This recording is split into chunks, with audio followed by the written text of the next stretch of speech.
जय हिंद। आप देख रहे न्यूज है, मैं युवा सिंह।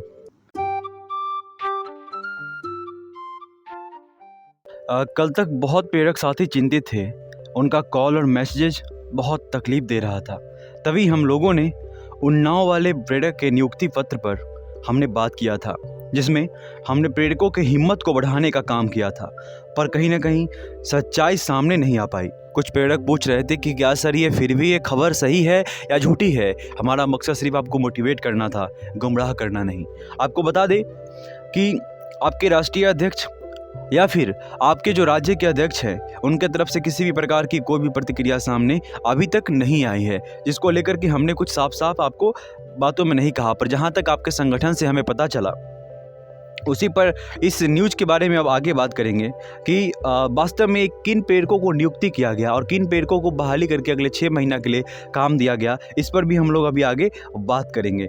तो आइए हम लोग इस चीज़ को गहराई से समझते हैं। जहाँ तक मुझे आज जानकारी मिला है कि उन्नाव में हुए प्रेरक की नियुक्ति को लेकर साक्षरता विभाग उत्तर प्रदेश ने पहले ही सूची मांग रखा था और विभाग ने यह प्रपोजल भी रखा था कि यदि प्रेरक काम करना चाहते हैं तो सेवा उन्हें फ्री ऑफ कॉस्ट देनी होगी। आप समझ रहे क्या कहना चाह रहा हूँ कि विभाग ने कहा था कि यदि आपको काम करनी है, विभाग ने प्रपोजल रखा था कि आपके संगठन के सामने कि यदि आपको काम करनी है तो सेवा आपको फ्री ऑफ कॉस्ट ही करनी होगी। सिर्फ उन्हें आने जाने और कुछ खास खर्च पे किया जाएगा। तब कुछ प्रेरकों ने वो सूची जमा किया, अपना आवेदन दिया और बाकी लोगों ने कहीं ना कहीं, क्योंकि फ्री में काम करना कोई क्यों चाहेगा। 36 महीने से बकाया मानदेय बचा है, अभी तक प्रेरकों को गुमराह किया गया है और प्रेरकों का कहना है कि सर हमारी उम्र भी ख़त्म हो गई, अब हम क्या करेंगे, कहाँ जाएंगे सर, और ये 6 महीने के काम करने से मुझे क्या हो जाएगा। तो कहीं ना कहीं ये बहुत बड़ा सवाल है और प्रेरकों के अंदर जो चिंता है इस बात को लेकर कि सर वहाँ पे बहाली हो गई, क्या हमारे यहाँ नहीं होगा, कि हम लोगों का नहीं होगा, ये उनकी चिंता जायज़ है। इसी पे बात करते हैं कि अब हम क्या करेंगे, कहाँ जाएंगे सर। ये मतलब ये जो काम अगस्त 2022 से लेकर के जनवरी 2023 तक जो चलने वाली है, वो एनजीओ के माध्यम से गवर्नमेंट कंडक्ट करा रही है। ये आप स्पष्ट रूप से समझ लीजिए। ये स्पष्टीकरण कर रहा हूँ कि गवर्नमेंट एनजीओ के थ्रू करवा रही है इस काम को, जो अगस्त 2022 से जनवरी 2023 तक कंडक्ट कराई जा रही है, जिसमें जो प्रेरक आपको देखने को मिल रहे हैं ये आप ही के संगठन के लोग हैं। ये बिल्कुल स्पष्टीकरण है, ठीक है ना।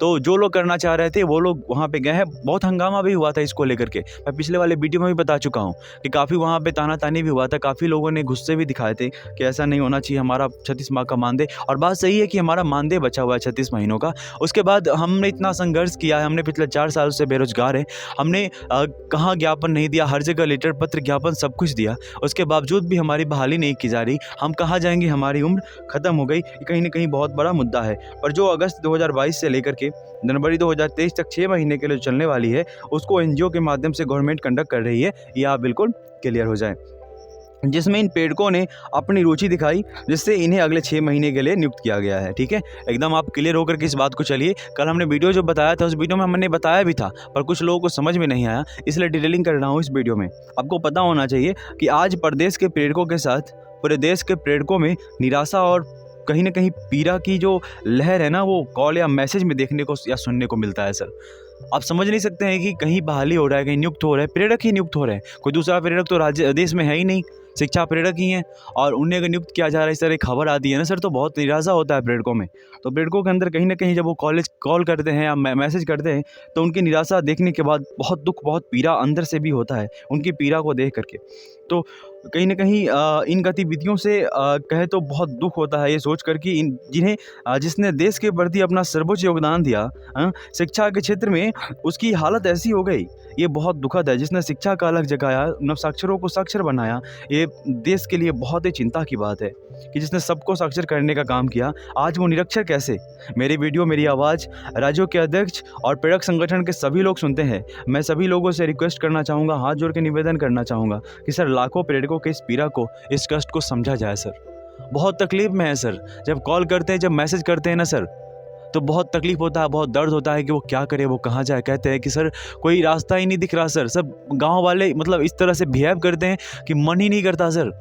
कहते हैं कि हो गई नौकरी, क्या हुआ, हो गया तेरा काम खत्म हो गया। सर ताने बर्दाश्त नहीं हो रहे हैं सर, इतना तकलीफ होता है। मैं रिक्वेस्ट करूंगा सर कि जो भी लोग संगठन में सक्रिय हैं, जो काम कर रहे हैं, वो इनकी बात जरूर आगे रखें सर। और क्योंकि इनकी पीड़ा को समझिए सर, बहुत तकलीफ में हैं आपके जो साथी हैं, आपके जो प्रेरक हैं, वो आपके राज्य से हो या अन्य राज्य से भी हों। इस तरह की जब खबर आती है ना, तो पूरे देश के लोग देखते हैं और सभी के अंदर कहीं ना कहीं निराशा का भाव उत्पन्न होता है, जो कहीं ना कहीं बहुत ही ज़्यादा दुखद है और चिंतित करने वाला विषय है।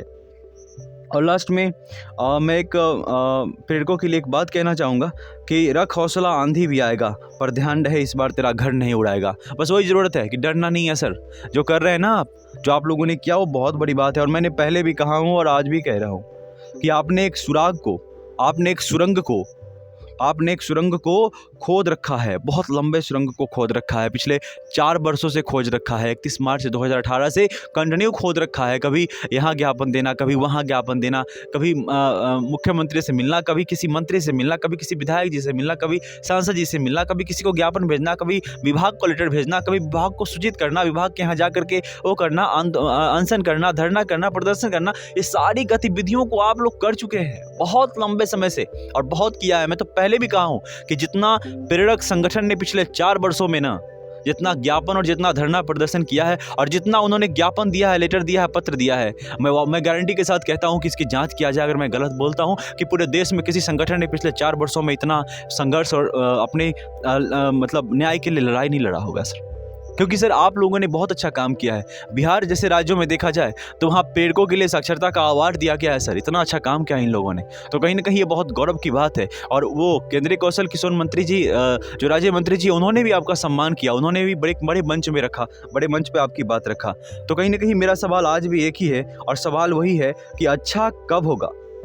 मैंने कहा कि सब कुछ अच्छा होगा, एक परत मिट्टी का बचा है जिसे ढाना बचा है, आप हिम्मत रखिए, सब कुछ अच्छा होगा। पर मेरा सवाल मुझसे ही है, खुद से ही है कि सर अच्छा कब होगा, कब सुनेगी सरकारें, कब दुखद ये कि प्रेरकों ने अच्छा काम किया तो अवार्ड में बेरोजगारी क्यों? हाँ, जब प्रेरकों ने अच्छा काम किया तो इन्हें अवार्ड के तौर पर बेरोजगारी क्यों दी गई?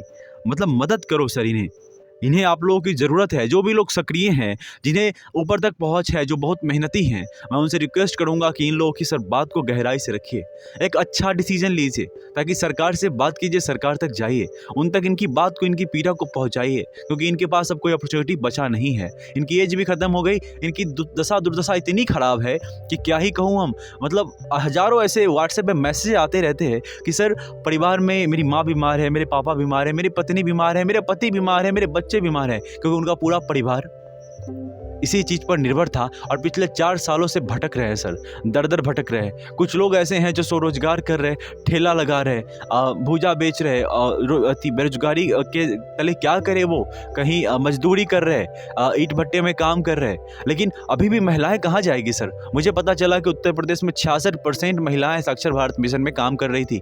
ये बहुत गौरव की बात है कि कितनी बड़ी संख्या में वहाँ पे महिलाएं काम करती है और सरकारें महिला सशक्तिकरण की बात करती है। उसके बाद इतना बड़ा बेरोजगारी, एक रोजगार मिलने के बाद, ये बहुत ही दुखद है और बहुत ही चिंतित करने वाला बात है। इसलिए आपसे निवेदन है, जो भी लोग सक्रिय है, इनकी बात को सरकार तक पहुंचाने का सर काम करें और इनकी पीड़ा को समझने का काम करें सर। प्रेरकों से बात करते होंगे आपको समझ में आता होगा कि कितने पीड़ा में है वो। कुछ लोग ये भी कह रहे थे कि प्रेरक बार बार कॉल कर रहे हैं, मैसेज करके पूछते हैं कि क्या हुआ, जो भी संगठन के लोग हैं। तो मैं आपसे बता दूं कि दिन भर में ना न्यूज है इसको कम से कम 2000 कॉल आते होंगे सर, और मैसेज तो छोड़ ही दीजिए सर।